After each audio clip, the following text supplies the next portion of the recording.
Welcome. In front of me is a Motorola Edge 40, and today I will show you how you can put this device into recovery mode. To get started, you're gonna hold power key and volume up at the same time.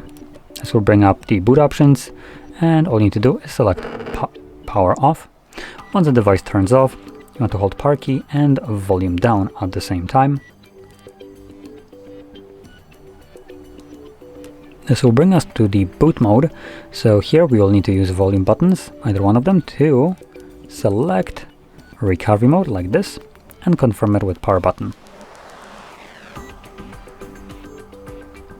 Now before we boot into recovery mode, we will be stopped by this page right over here, so to get past this, hold power button and press volume up once, and this will now redirect us to recovery mode.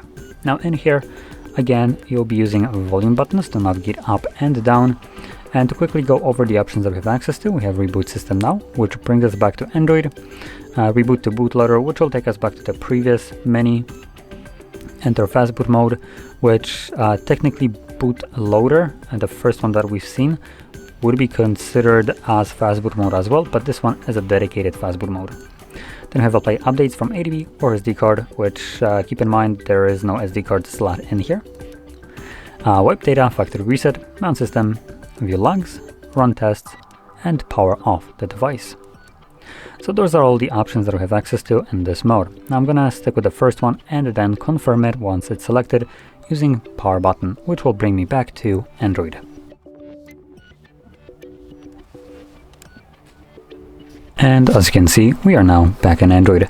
So, if you found this very helpful, don't forget to hit like, subscribe, and thanks for watching.